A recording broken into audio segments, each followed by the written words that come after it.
Good morning. This is Mark Lefebvre from the Stearns County Soil and Water Conservation District with this week's conservation report for Saturday, May 9th.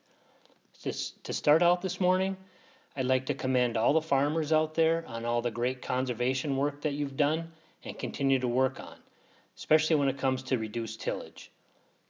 On Wednesday this week, I was out doing some field checks for the Minnesota Ag Water Quality Certification Program, and I made a big loop around the county looking at fields and verifying that conservation practices were in place for some of the Ag Water Quality certified farms. And the one thing I noticed, that the crop residue levels after planting this year look really good, especially after corn. My estimate is that there's well over 30% residue following corn in a lot of fields. Some fields following soybeans look good too, but I think there's still room for some continuous improvement there. I'm not a big fan of rolling fields, but I get why it's popular to roll fields planted to soybeans to push in rocks and to speed up harvesting.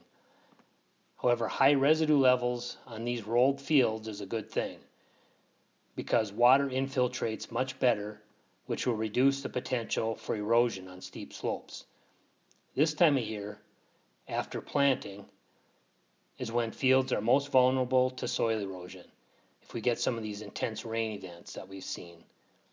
However, these levels of crop residue that I saw will go a long way to help weatherproof these fields from soil loss.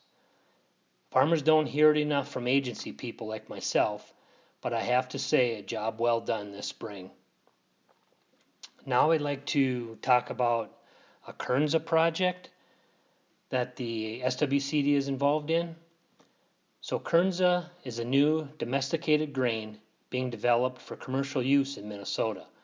It originates from a forage grass called intermediate wheatgrass and is a cousin of wheat.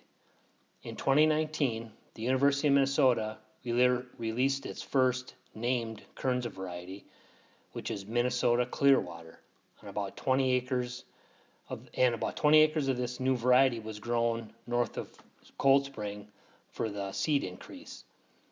So why would a farmer want to plant this new crop?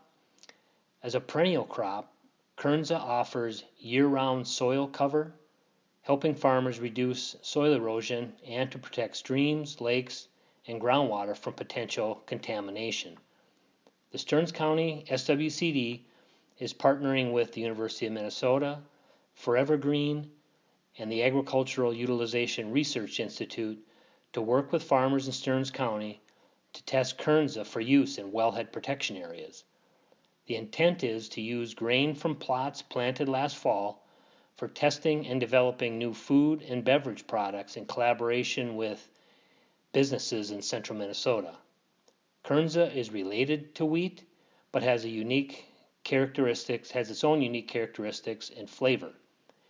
Currently, Kernza is piloted in a variety of products, including breads, cereal, baked goods, and my favorite, of course, beer. I realize that this is just a teaser on Kernza, but if you're interested, stay tuned because we are planning on some field days with a lot more information to come.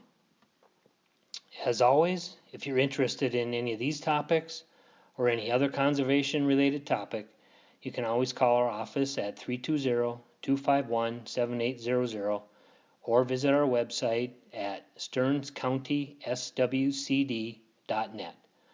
This is Mark Lefebvre from the Stearns County Soil and Water Conservation District with your conservation report, and thanks for listening this morning.